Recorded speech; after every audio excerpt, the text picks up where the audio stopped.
Pedir que os irmãos abram suas Bíblias no livro do profeta Malaquias, no capítulo de número 3. Profeta Malaquias é o último livro do Antigo Testamento.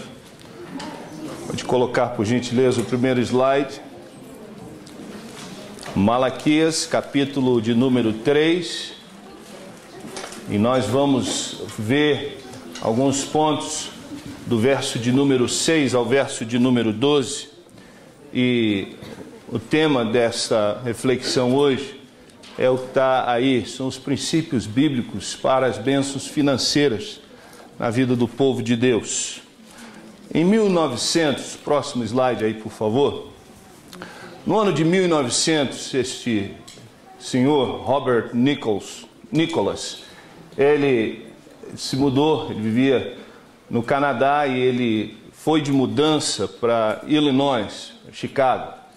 E chegou lá em Chicago muito jovem, recém-formado na universidade, e ele foi aventurar a sua vida. Filhos de campesinos, de família muito humilde, ele então vai tentar conquistar o seu espaço na grande cidade de Chicago.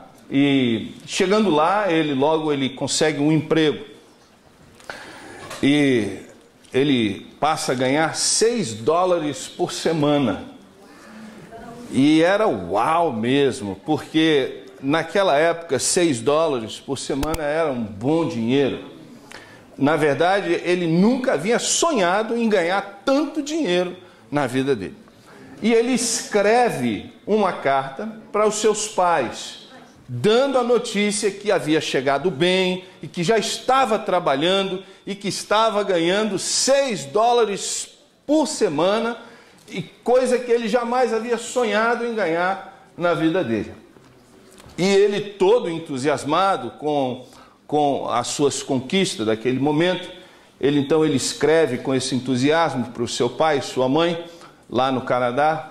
O pai e a mãe recebem essa carta, e o pai dele fica um pouco assustado, porque ele diz assim: meu Deus, $6 por semana é muito dinheiro para um jovem da idade dele.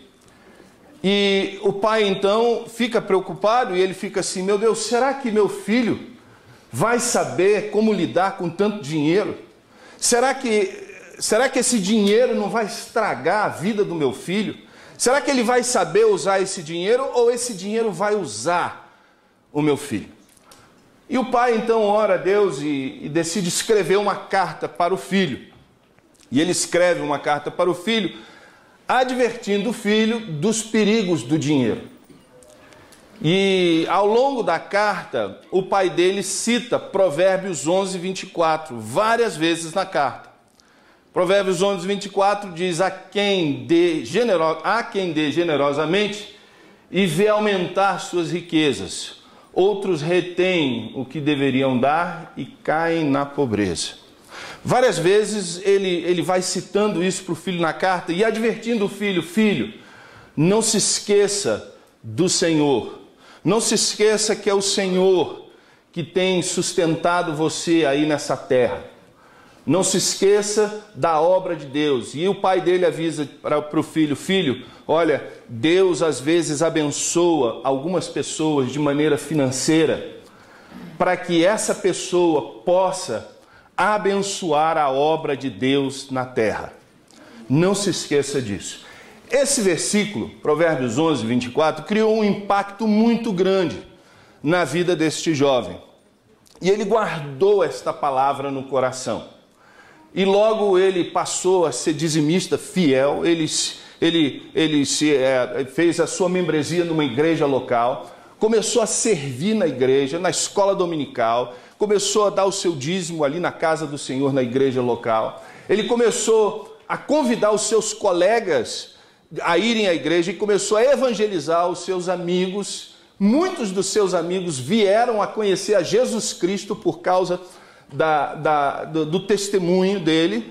E não muito tempo depois, ele comprou a sua primeira loja de material de construção naquele lugar. o tempo foi passando e ele foi ficando muito próspero. E ele, depois de algum tempo, vende essa loja de material de construção e funda uma empresa financeira, um banco em Illinois. E ele começa então, por causa da sua administração e da sua habilidade com negócios, ele começa a atrair várias entidades e vários outros negócios, lojas de departamentos para a sua cidade, o seu bairro em Oakwood, lá em Illinois. Vários bancos e outras instituições começam a vir para a cidade. Por causa da administração e da influência dele, a cidade se torna muito próspera. E ele foi colaborador de muitas escolas, de muitas universidades cristãs, de muitas missões, e muitos missionários e missões foram abençoadas por causa da vida deste homem. O Moody Bible Institute, o Wheaton College, tem nos seus arquivos, está lá escrito sobre Robert Nichols. E eles, lá nos arquivos dessa universidade, do Wheaton College, está escrito assim: Robert Nichols soube combinar a riqueza com a consagração. E por isso ele foi uma tremenda bênção para muitas pessoas, e muitos vieram a Cristo através dos ministérios que ele apoiava financeiramente. A vida de Robert transbordou de alegria e também de prosperidade financeira, porque ele nunca esqueceu o conselho de seu pai. Há quem dê generosamente e vê aumentar suas riquezas. Outros retêm o que deveriam dar e caem na pobreza. Em suma, queridos, essa é a mensagem de Malaquias para o povo dos seus dias. Malaquias está dizendo para o povo dos seus dias que eles estavam em problemas financeiros, eles estavam colhendo a pobreza em vez da prosperidade, porque eles estavam retendo aquilo que não deveriam reter. E Malaquias então apresenta alguns princípios. Malaquias mostra para eles o problema que eles estavam vivendo e também princípios como eles poderiam sair daquela situação em que haviam se metido. E aí é o texto que nós vamos olhar hoje. Nós vamos cavar nesse texto e nós vamos ver alguns princípios para as bênçãos financeiras nas nossas vidas. E o princípio número 1, abra aí a sua Bíblia em Malaquias, capítulo 3, verso de número 7. Primeiro princípio para eles reverterem aquela situação que estavam vivendo era que não podia haver rejeição à palavra de Deus. O povo, ele precisava abrir o coração para a palavra de Deus. Olha comigo o versículo de número 7. Desde o tempo dos seus antepassados, vocês se desviaram dos meus decretos. Está aqui o problema. Ele está dizendo que desde o tempo dos antepassados, dos pais, dos avós, há muito tempo atrás, Malaquias está dizendo assim, vocês se desviaram da palavra de Deus. Vocês rejeitaram em seus corações os decretos da palavra de Deus. Ele está dizendo aqui, e não lhes obedeceram. Ou seja, há muito tempo já que vocês vêm desobedecendo a palavra de Deus. Então, o problema do povo de Deus nos tempos de Malaquias está bem aqui, bem claro. Eles haviam abandonado, negligenciado e vaguearam para longe do Senhor, né? E é o que o profeta Isaías fala no Isaías capítulo 30, verso 9. Isaías diz assim, esse povo é rebelde, são filhos mentirosos, filhos que não querem saber da instrução do Senhor. Então Malaquias está dizendo para um povo que eles eram rebeldes, que eles eram filhos rebeldes, mentirosos, que haviam rejeitado a instrução do Senhor. Esse era o problema deles naquela época. Esse era o problema do povo de Deus naquela época. E o interessante, queridos, que há um paralelo muito tênue, muito estrito entre as bênçãos de Deus e o nosso relacionamento com Deus. Se o nosso relacionamento com Deus, ele sempre precede as bênçãos de Deus.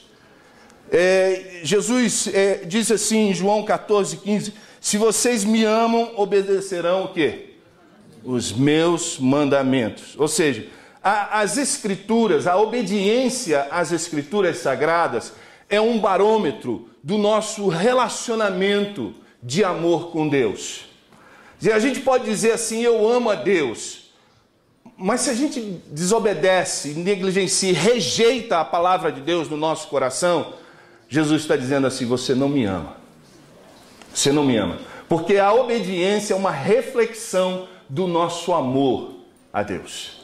Então, as Escrituras, elas nos mostram isso, que as bênçãos de Deus sobre nós, elas descem sobre a nossa vida ou elas cessam sobre a nossa vida, dependendo da nossa relação de amor e obediência à palavra de Deus. É uma relação de obediência e bênção. A gente, na verdade, é que decide o que é que nós vamos ter de Deus. Se nós vamos ter as bênçãos de Deus ou se não vamos ter as bênçãos de Deus, depende simplesmente da nossa obediência à palavra de Deus. Veja comigo em Josué, capítulo 1, verso 8. Josué 1:8 ilustra esse ponto que eu estou falando para vocês. Josué 1:8, o Senhor diz para Josué o seguinte, não deixe de falar as palavras deste livro da lei e de meditar nelas de dia e de noite, para que você cumpra fielmente tudo o que está escrito. Aí ele diz, só então os seus caminhos, o que acontecerá?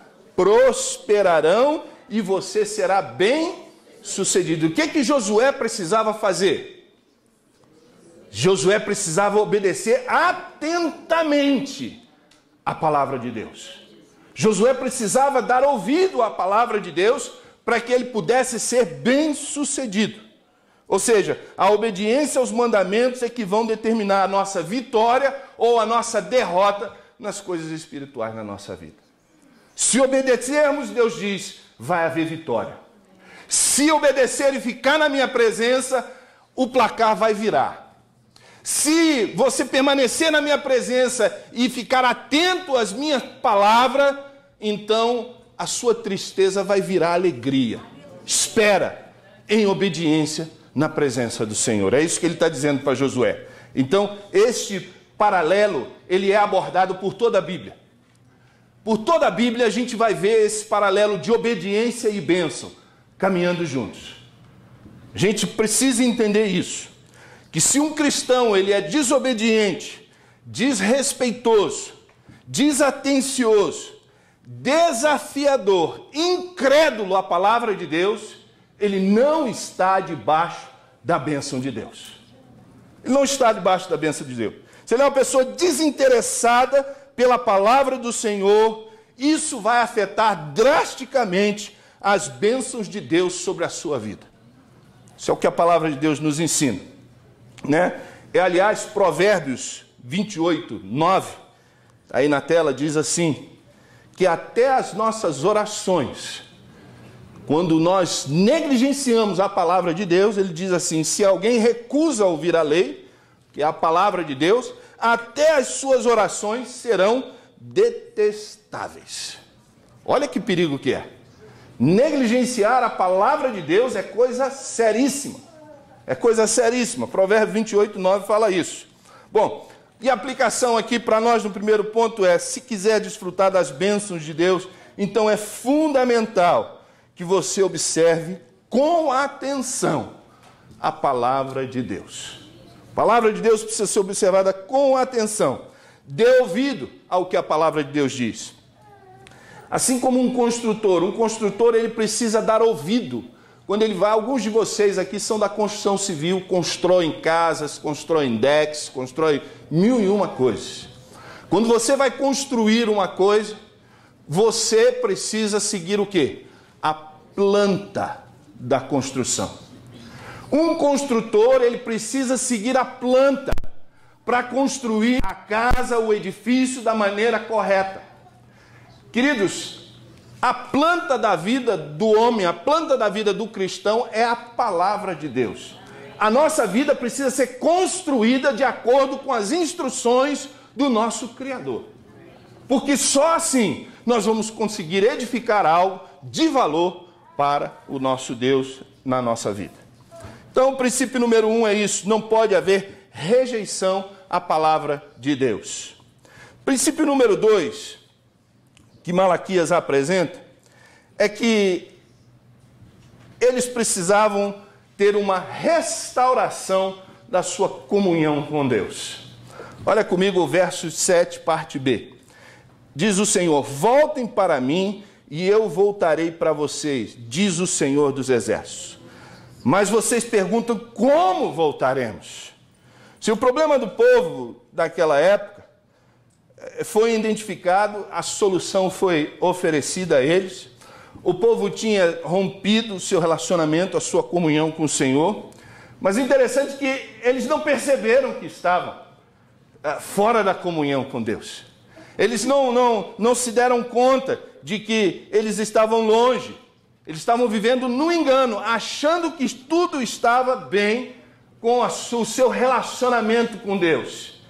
Eles achavam assim: como vamos voltar? Não era uma pergunta assim de não saber como fazer. A pergunta foi no sentido assim: o que nós fizemos de errado? I'm not guilty, eu não sou culpado de nada. Nós não somos culpados de nada. What are you talking about? É assim, a pergunta assim: como vamos voltar se nós nunca nos desviamos da tua presença? Não foi uma pergunta assim, querendo saber: Senhor, como é que eu faço para voltar para a tua presença? Eles simplesmente indagaram uma coisa dizendo assim: nós não somos culpados. Diante do tribunal de Deus, ele estava dizendo: not guilty. Então, eu concordo com o Hernando Dias Lopes, que ele diz assim que pior do que o pecado é a insensibilidade a ele. Pior do que as transgressões é a falta de consciência dela. A cauterização e o anestesiamento da consciência são estágios mais avançados da decadência espiritual. Ou seja, eles achavam que estava tudo bem. Perdão aqui, que está mais quente aqui em cima.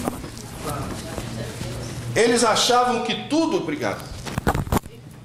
Eles achavam que tudo estava bem, quando que na verdade não estava nada bem com eles. Eles estavam anestesiados, com consciência cauterizada, porque grande era o pecado e a distância daquele povo do Senhor. Queridos, e Deus apresenta aqui, a palavra de Deus aqui apresenta que o estado espiritual deles era muito ruim. Mas, no entanto, Deus diz para ele: voltem para mim e eu voltarei para vocês. É interessante que isso nos mostra o quão grande é a misericórdia de Deus. Porque você pode estar aqui hoje, nessa manhã, num estado espiritual muito pior do que esse povo de Malaquias. Mas uma coisa é certa: a misericórdia de Deus está interessada em ter você de volta para Ele. Isso é maravilhoso, saber que Deus está disposto a nos dar uma segunda chance. Essa é a maravilha do nosso Deus. É maravilhoso ver isso. Esse exemplo da longanimidade de Deus, da paciência, do amor e da misericórdia de Deus aqui em Malaquias. Então, queridos, deixa eu ver aqui com vocês alguns versos que eu coloquei aí na tela e vamos ver se a gente consegue descobrir a vontade de Deus. Vamos ver se a gente consegue. Passa o primeiro slide aí, primeiro versículo. Eu quero que você leia esses versículos junto comigo e depois vamos perguntar assim: o que Deus quer dizer? Qual é a vontade de Deus? Depois que a gente analisou esses versículos. Atos 4:8. Aproximem-se de Deus e Ele se aproximará de vocês, pecadores. Limpem as mãos e vocês que têm a mente dividida, purifiquem o seu coração. Logo lá de cara, o que a gente pode dizer que Deus quer? Deus diz: aproximem-se de Deus. Deus está pedindo, Deus está convidando o povo a se aproximar. Olha o próximo verso, por gentileza. O Senhor está perto de todos os que o invocam, de todos os que o invocam em verdade. Olha aí, que interessante isso. Isaías, capítulo 55, 6, 7. Busquem o Senhor enquanto é possível achá-lo. clamem por ele enquanto está perto. Que o ímpio abandone o seu caminho e o homem mau os seus pensamentos, volte-se para ele, o Senhor que terá misericórdia dele. Volte-se para o nosso Deus, pois ele dá de bom grado o seu perdão. Olha o outro texto, Mateus 6,33. Mas buscai em primeiro o reino de Deus e a sua justiça, e todas as coisas vos serão acrescentadas.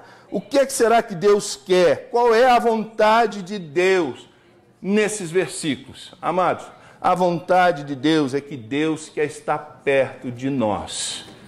A vontade de Deus por toda a Bíblia é de ter o homem perto de si. Amados, Ele quer ter comunhão conosco, acima de qualquer outra coisa. Deus quer ter comunhão com você, né? Interessante que Deus, ele não sofre de solidão e ele não sofre de baixa estima. Deus é Deus e ele em si mesmo é suficiente para todas as coisas. Mas o Senhor nos criou para ter um relacionamento de amor com ele, né?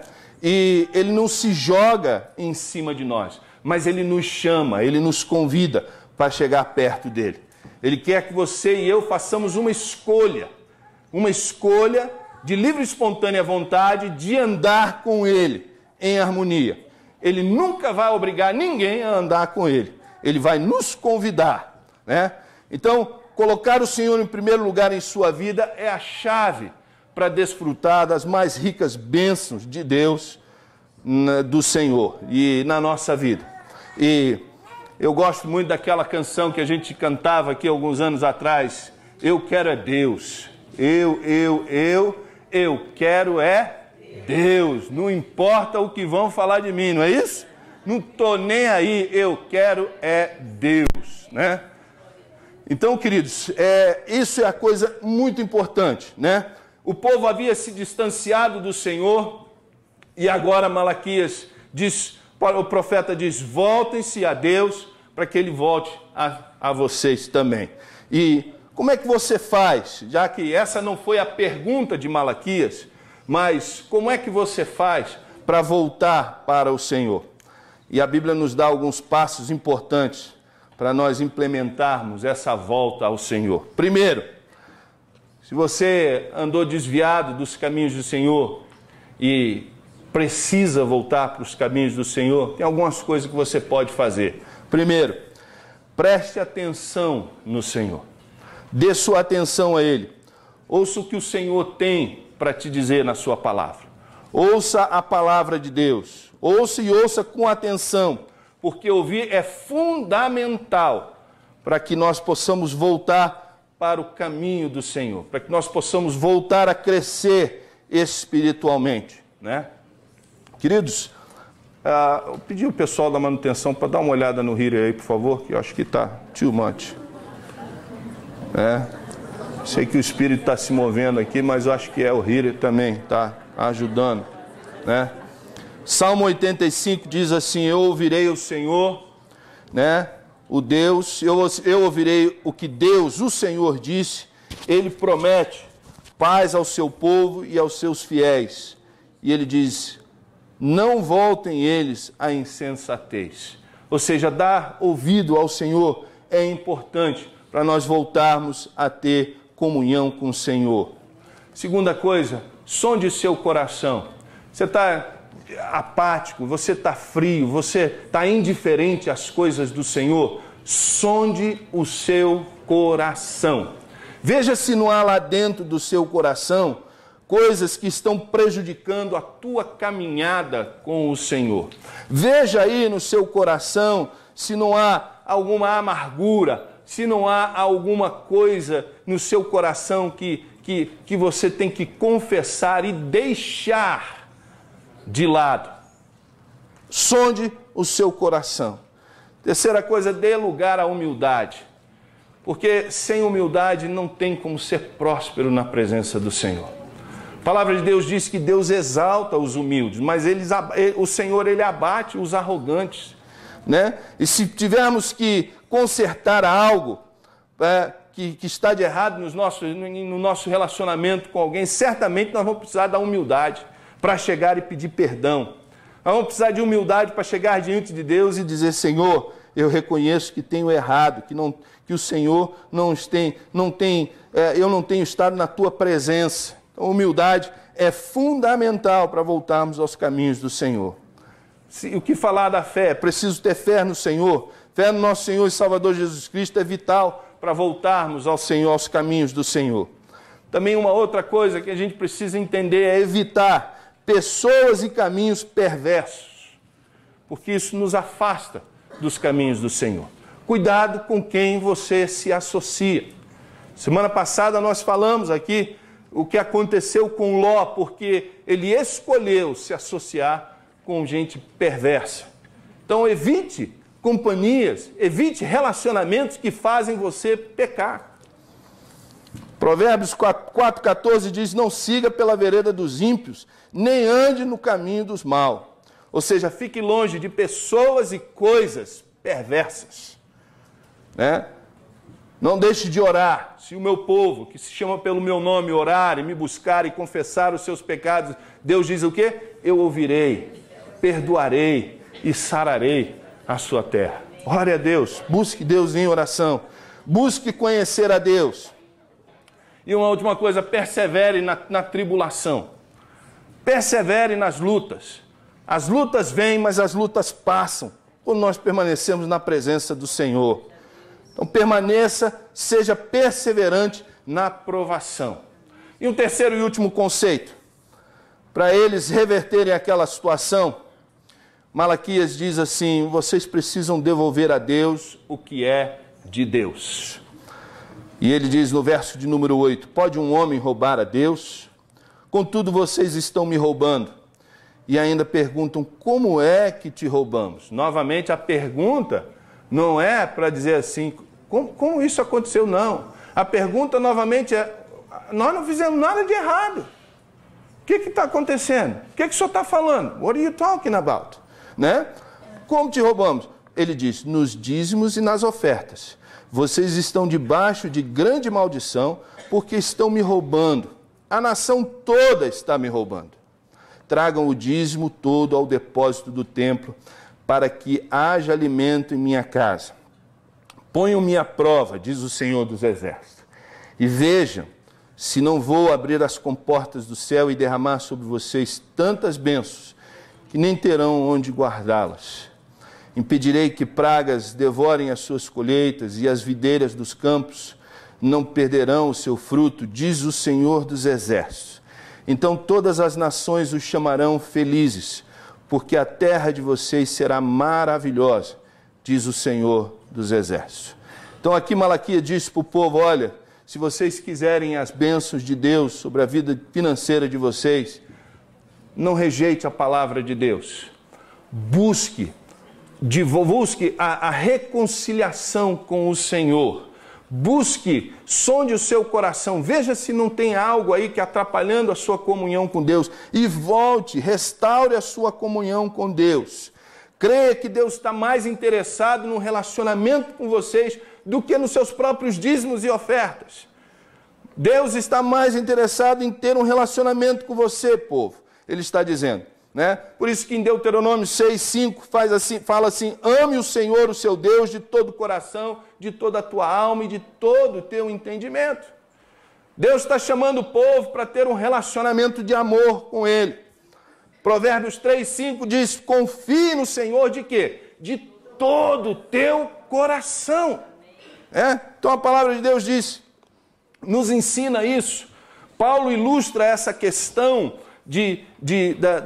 do nosso relacionamento. Nosso relacionamento com Ele deve preceder dízimos, deve preceder ofertas e qualquer outro serviço a Deus. Paulo, em 2 Coríntios, no capítulo 8, no verso 1, ele falando das igrejas da Macedônia, ele diz que eles deram no meio da mais severa tribulação, eles contribuíram com a oferta para os santos, ou seja, para os crentes que estavam em necessidade em Jerusalém, eles contribuíram diante de muita tribulação, mas eles transbordaram em rica generosidade. E aí ele fala assim, eles deram tudo quanto podiam, e até além do que podiam, por iniciativa própria. eles nos suplicaram insistentemente o privilégio de poder participar da assistência aos santos. E não somente fizeram o que esperávamos, mas entregaram-se primeiramente ao Senhor. Primeiramente, a gente deve se entregar ao Senhor. Primeiramente, deve haver uma restauração de relacionamento, de amor, de fidelidade. E aí Malaquias continua explicando ao povo ao povo de Deus, o porquê que eles não estavam desfrutando das bênçãos. Por quê? Porque o problema é que eles estavam defraudando Deus nos seus dízimos e nas suas ofertas. E o pior de tudo é que, mais uma vez, eles nem reconheciam e perguntaram como é que nós estamos roubando Deus, como é que nós estamos fazendo isso, como é que isso está acontecendo, o que é que nós fizemos de errado, e por essa razão Deus havia os amaldiçoado. Em vez de ser abençoado, o povo de Deus, em vez de ser abençoado, eles estavam debaixo da maldição. E aí, como eles fazem a pergunta, né? Como é que nós estamos roubando a Deus? Eu queria ver alguns pontos importantes, antes de nós irmos para casa, sobre o dízimo. Primeira coisa, o dízimo ele é um princípio estabelecido na palavra de Deus. Ele é um princípio estabelecido pelo próprio Deus. Pelo próprio Deus. E a palavra dízimo na Bíblia, tanto no hebraico como no grego do Novo Testamento, significa 10%. Ou seja, a 10ª parte de alguma coisa ou algum valor. Né? Então, o dízimo ele não é uma cota de 1%, ele não é uma cota de 9%, o dízimo é uma cota de 10% que foi estabelecido por Deus. É uma cota de 10% de tudo que o homem recebe. Gênesis capítulo 14, 20, nós falamos semana passada, diz que Abraão deu o dízimo de tudo que ganhou. Né? Então, em Malaquias 3,10 diz, trazei os dízimos, ou seja, o dízimo não é, irmãos, invenção de igreja, não é um princípio inventado por homem, é um princípio inventado, criado pelo próprio Deus e estabelecido por Ele. Né? Provérbios 3,9 diz, honra o Senhor com os teus bens e com as primícias de toda a tua renda. Ou seja, não podemos nunca dizer assim, o dízimo é dinheiro para a igreja. Não, o dízimo é um ato de adoração a Deus. O dízimo é um ato de adoração a Deus. O dízimo, não podemos dizer, o dízimo é opcional. Não é opcional, é um mandamento. Não é uma oferta, é uma dívida. É uma dívida que nós temos com Deus. Algumas pessoas dizem assim, não dá, o dízimo não é sobra, o dízimo a Bíblia diz que é primícia. O dízimo é a primeira coisa que deve sair do nosso orçamento, é o dízimo do Senhor. Por quê? É uma dívida que precisa ser paga. Interessante, queridos, que nós aprendemos aqui na Bíblia que o dízimo ele não é uma questão meramente financeira. Não é uma questão financeira.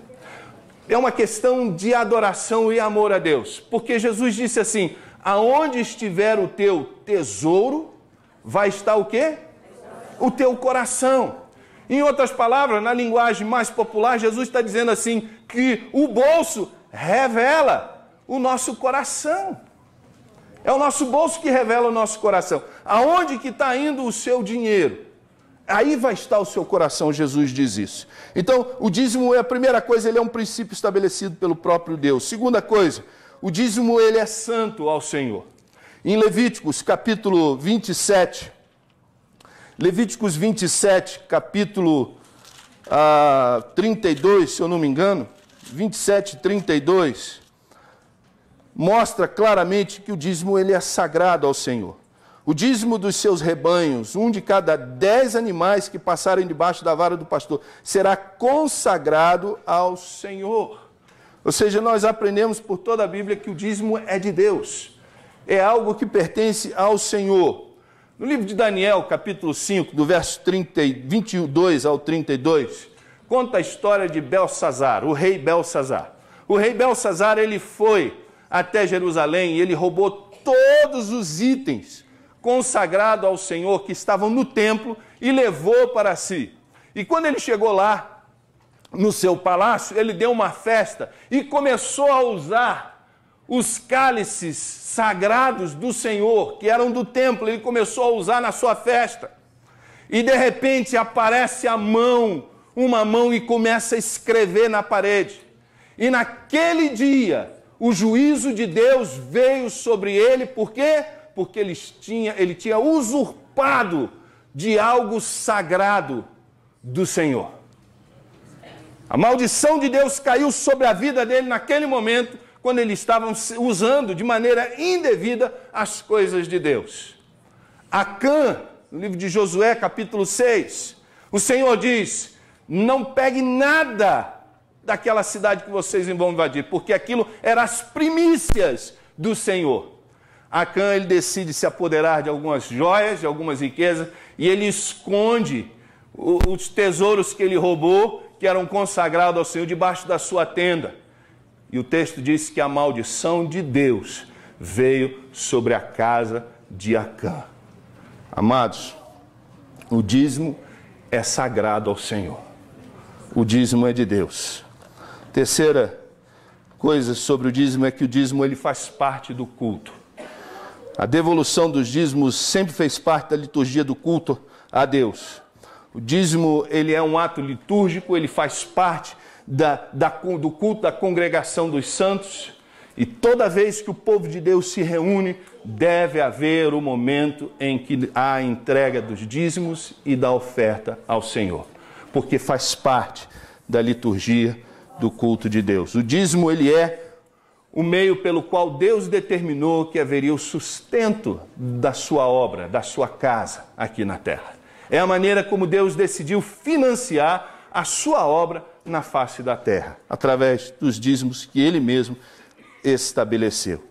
Mas existem algumas desculpas descabidas a respeito do dízimo, que se falam nos corredores, que se falam nas redes sociais, e eu consegui pegar algumas coisas aqui e ali que eu vi, e eu procuro agora responder a essas desculpas à luz da palavra de Deus. Primeiro, a desculpa de que o dízimo ele é da lei. O dízimo é da lei, sim, o dízimo ele é da lei, ele é antes da lei e também depois da lei. O dízimo, como eu falei semana passada, é um princípio estabelecido antes da lei. Abraão dizimou séculos antes de existir a lei. Jacó também prometeu dar o dízimo século antes. Então, ele existiu no sacerdócio de Melquisedeque, existiu no sacerdócio levítico e também existiu no sacerdócio de Cristo. Porque o próprio Senhor Jesus, em Mateus 23, 23, diz assim: ai de vocês, mestres da lei e fariseus, hipócritas, vocês dão dízimo da hortelã, do endro e do cominho, mas têm negligenciado os preceitos mais importantes da lei: a justiça, a misericórdia e a fidelidade. Vocês devem praticar estas coisas sem omitir aquelas. Ele diz ainda: vocês são cegos, vocês comem um mosquito e engolem um camelo. Então, ele diz, queridos, Jesus ele valida a prática do dízimo no Novo Testamento. Então, a segunda justificativa é a justificativa financeira. As pessoas dizem assim: olha, o que eu ganho não sobra. O que eu ganho não sobra. Aí a gente precisa entender que dízimo ele não é sobra, ele é primícia. A gente não pode achar que vai dar sobra para Deus. A sobra a gente dá para os animais domésticos da sua casa. Sobra você dá para o seu passarinho, para o seu cachorro. Para Deus, ele diz, é as primícias. É a primeira parte. É numa festa de aniversário você corta o bolo e dá o primeiro pedaço para quem? Para a pessoa mais importante da festa. Isso é o que Deus diz, né? Que é as primícias. A ordem de Deus é: honra o Senhor com os teus bens e com as primícias de toda a tua renda. Provérbio 3:9. E os homens fiéis, eles sempre separam o melhor para Deus, né? Ou seja, as primícias. Queridos, porque se não formos fiéis, Deus não deixa sobrar. Deus não deixa sobrar. O profeta Ageu disse assim que o povo do tempo de Malaquias estava colocando o seu salário num bolso furado. Colocar salário no bolso furado. É isso que vocês estão fazendo, Ageu 1:6. Então, quando ficamos buscando justificativas financeiras para não entregar o dízimo ao Senhor, querido, nós estamos revelando, primeiro, que o reino de Deus não é a coisa mais importante na nossa vida, que não é prioridade para a nossa vida. Nós estamos dizendo que o apego ao dinheiro é mais importante do que o reino de Deus. E Jesus diz assim: buscai em primeiro lugar o reino de Deus. Quando nós dizemos que a razão que nós retemos o dízimo é porque não vai dar para pagar o básico, sabe o que nós estamos fazendo? Nós estamos abrindo a porta do nosso coração para que Satanás entre e coloque dúvida no nosso coração, para que coloque incredulidade no nosso coração. Sabe por quê? Porque é Deus que é o Deus da nossa provisão. É Ele que vai suprir pelas nossas necessidades. Cabe a mim e a você ser obediente a Ele e deixar o resultado nas mãos dEle. A gente precisa crer em todo o conceito da palavra de Deus. Então, queridos, nós não podemos abrir mão, abrir as portas do nosso coração para entrar dúvida. Ele é um Deus, Ele é Deus fiel. Não é isso que nós cantamos aqui? Tu és fiel, Senhor. Tu és fiel. A gente canta, tu és fiel, mas na hora de entregar o dízimo, não dá, vai faltar? Não faça isso. Porque o teu coração está dividido diante da presença de Deus. Uma outra justificativa justifica matemática. Ah, eu não entrego o dízimo porque tem crente que não é dizimista e prospera, ao passo que tem crente dizimista e é duro. Fala. Eu não estou inventando história, não. Deixa eu te dizer, não basta apenas ser dizimista. É preciso ter a motivação correta. Não basta você dar o seu dízimo, o seu coração precisa estar no lugar certo. Porque dízimo não é barganha, não é negócio, você não faz um consórcio com Deus. Dízimo é um ato de adoração. Nós precisamos de servir a Deus por quem Ele é e não pelo que Ele vai nos dar. A gente deve servir a Deus porque Ele é um Deus maravilhoso para nós. E é ledo engano as pessoas pensar que as bênçãos de Deus se limitam apenas nas coisas materiais. Quem pensa que as bênçãos de Deus só se limitam nas coisas materiais, ainda precisa ser convertido. Não conhece o amor de Deus, não conhece a graça de Deus. Eu gosto que Jó acertou na música quando ele disse que nada trouxemos para esse mundo e nada podemos levar. O máximo que o dinheiro pode oferecer a um homem é um rico enterro. O máximo que o dinheiro pode oferecer para uma pessoa rica é ter um enterro luxuoso. Nada mais do que isso. Porque desse mundo nós não vamos levar nada. E também tem a justificativa da consciência. Ele diz, eu não sou dizimista, mas eu dou oferta. Empresta meu paletó, por gentileza. E para isso eu pedi para minha esposa fazer 2 envelopes hoje. Porque dízimo é uma dívida, oferta é presente. Eu não posso, suponhamos que eu devesse para você, Davi, graças a Deus eu não devo, $100.000. Ok? Mas suponhamos que eu devesse ao pastor Davi, eu tivesse uma dívida com o pastor Davi de $100.000. Aí eu chegasse para você aqui hoje, num domingo, e dissesse assim, pastor Davi, está aqui um presente para você, $500 de presente para você. É presente? Não. Ele ia olhar para mim e falar assim, pô, paga a minha dívida primeiro e depois me dá um presente. Não é? Tem muita gente que diz, eu não dou dízimo, eu dou oferta. Mas dízimo é dívida. Com Deus a gente não faz barganha. Eu tenho aqui à minha mão 2 envelopes. Eu vou chamar o presidente dos diáconos que vem aqui à frente. Só por guisa de ilustração, queridos, para que você entenda. Eu tenho aqui na minha mão um envelope que é o meu dízimo. Irmão Adner, esse é o meu dízimo do Senhor, que eu devo ao Senhor. É a minha dívida que eu estou pagando ao Senhor. E aqui eu tenho um outro envelope, irmão Adner, que é uma oferta de amor para uma causa social da igreja.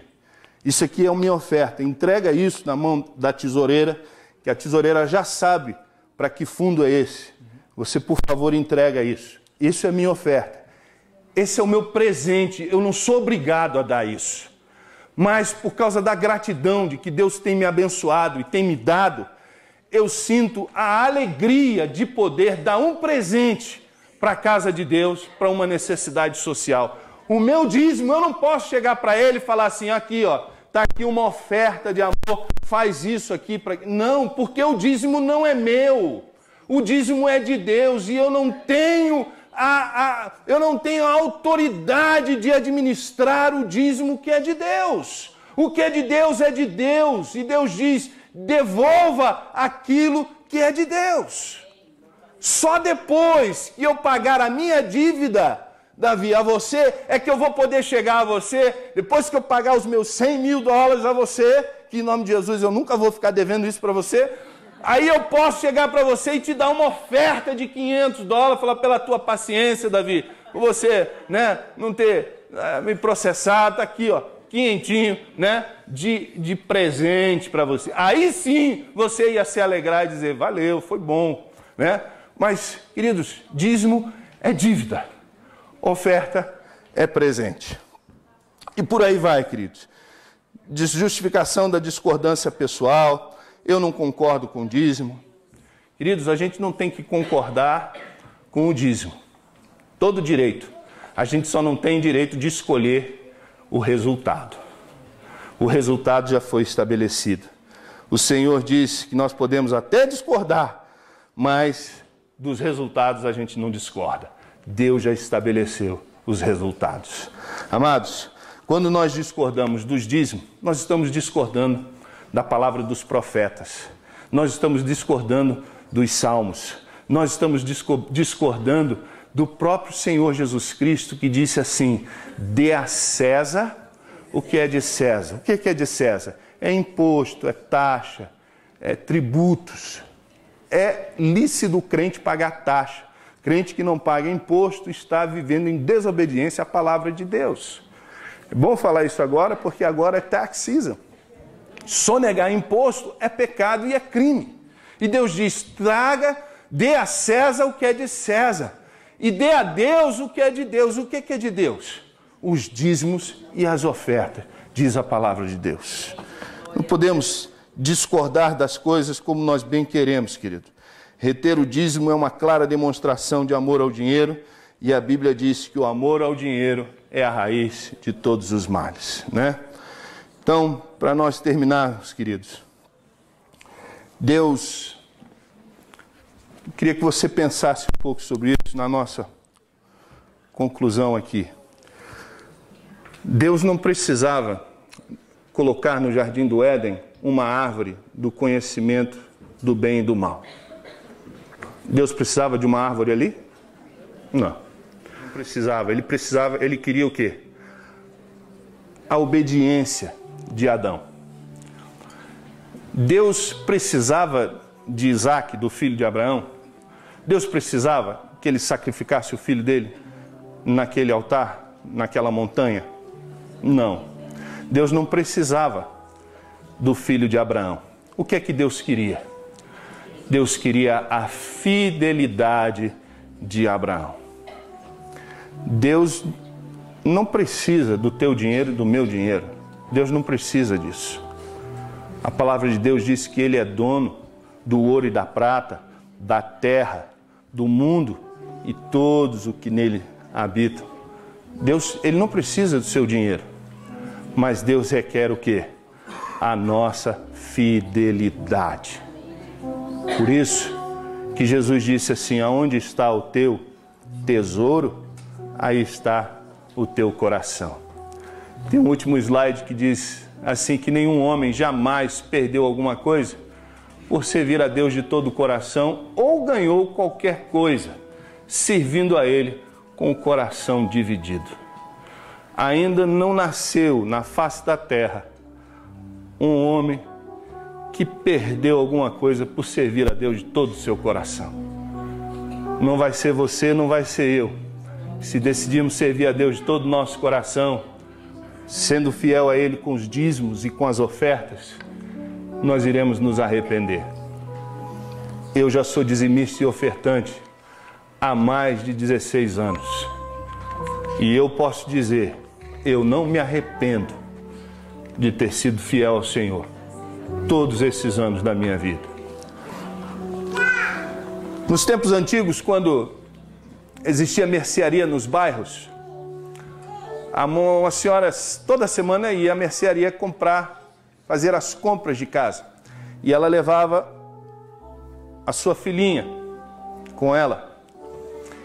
E no final, ao passar no caixa, o dono da mercearia sempre oferecia balas à menina. Ele abria o jarro, ele abria o pote e dizia para a menina meter a mão e pegar as balas. E a menina, muito tímida, nunca metia a mão na jarra. E o dono ia, metia a mão na jarra e dava os doces para a menina. Aí, passado algumas vezes, a mãe da menina falou: filha, toda vez que nós vamos lá na venda, o dono oferece doce para você e você não põe a mão, você não pega. Por que você não pega, minha filha? Aí a menina disse: é porque a mão dele é maior do que a minha.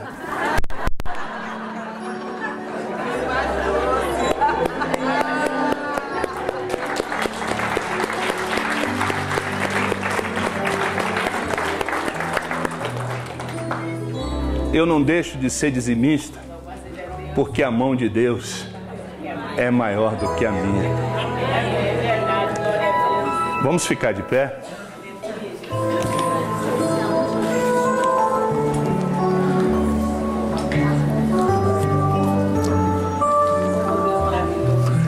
Quero orar com alguns de vocês nessa manhã.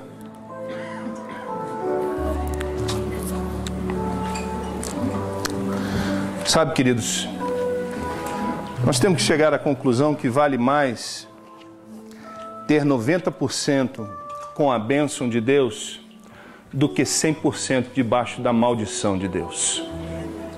Nós precisamos chegar a essa conclusão, que quando nós retemos aquilo que é de Deus, a gente nunca está debaixo da bênção de Deus, porque a desobediência sempre desencadeia em maldição. A desobediência sempre vai resultar, Deus nunca premia um desobediente. Nunca há premiação para um desobediente. Sempre há premiação na Bíblia para os obedientes. Deus se agrada com a nossa obediência. Tem gente que se gaba dizendo: eu não sou dizimista e nunca fui tão próspero na minha vida. Deixa eu te dizer que a riqueza sem fidelidade pode ser uma maldição e não uma bênção. Conta-se também a história da águia, que deu um rasante sobre o altar do Senhor e pegou o sacrifício que estava sendo oferecido a Deus. E com as suas garras poderosas ela levou embora o sacrifício que estava no altar. Levou para o seu ninho, porque lá estavam os seus filhotes. Só que agarrado ao sacrifício estavam algumas brasas vivas. E quando ela colocou aquele sacrifício no seu ninho, grande foi a destruição daquela águia. Às vezes nós estamos retendo aquilo que é de Deus e estamos nos gabando: eu nunca fui tão próspero e não sou dizimista.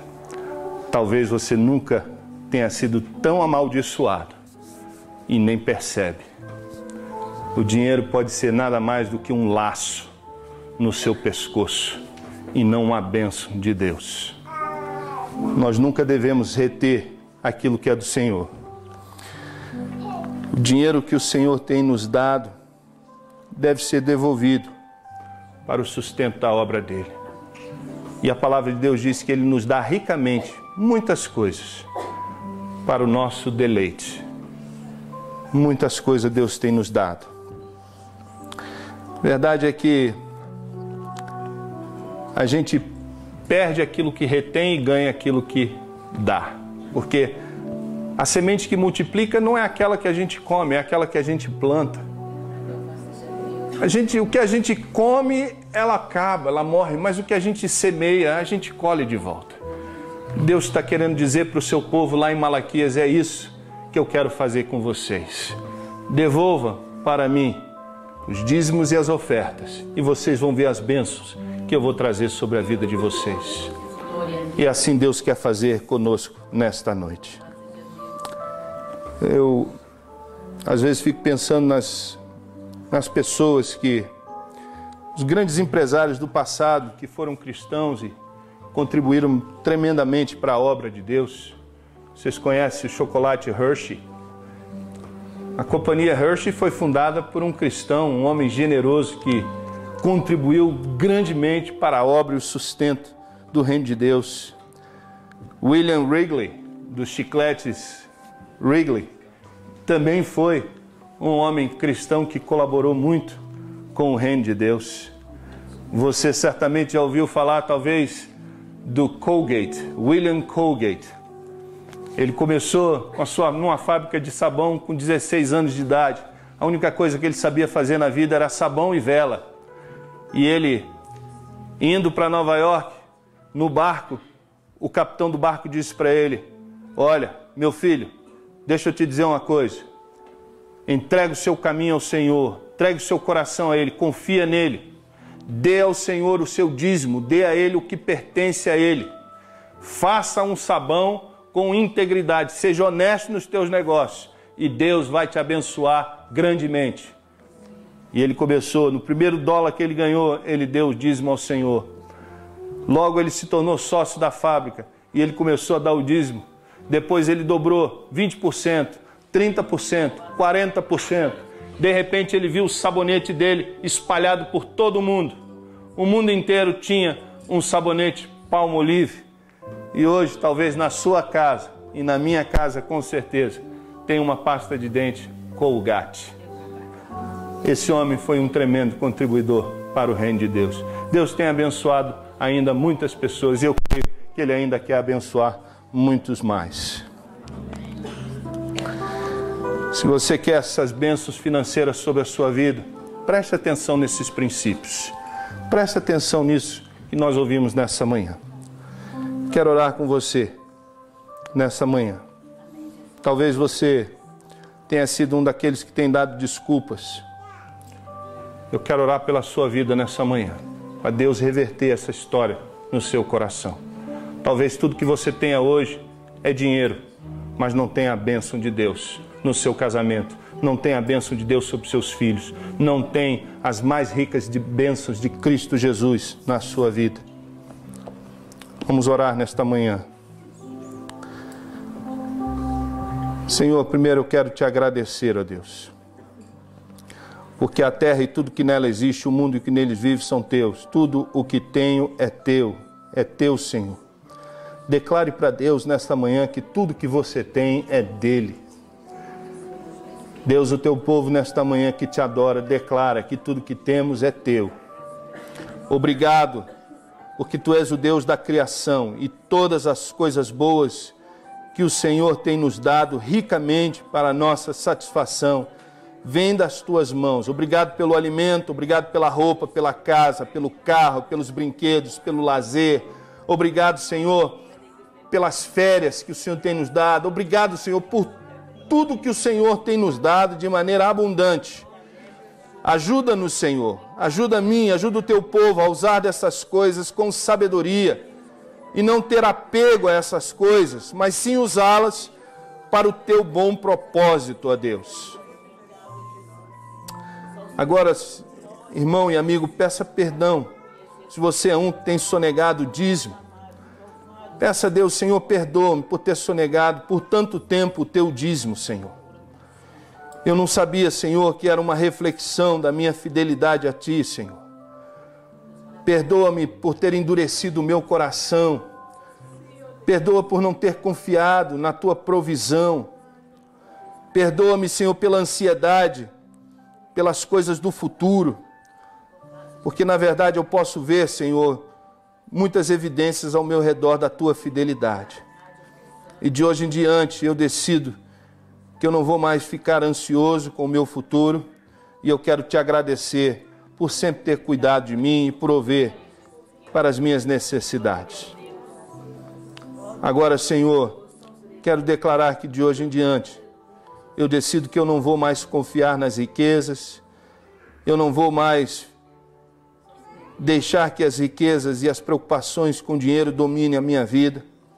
Tira do meu coração o medo, tira do meu coração a dúvida, a incredulidade com respeito à entrega dos dízimos e ofertas, ó Deus. Eu vou honrar o Senhor com as primícias e não com o resto da minha renda.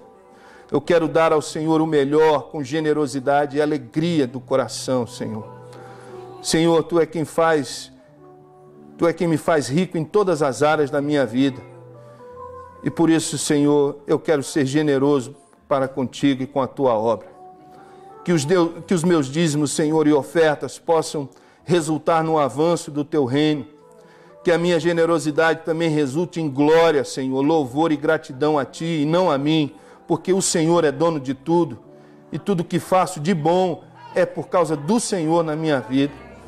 Portanto, Senhor, que o Seu nome seja glorificado, Senhor. Obrigado pelo perdão, obrigado pela Tua misericórdia e pela oportunidade que tenho, Senhor, de começar uma nova etapa contigo nesta manhã, Senhor. Em nome de Jesus. Amém e amém.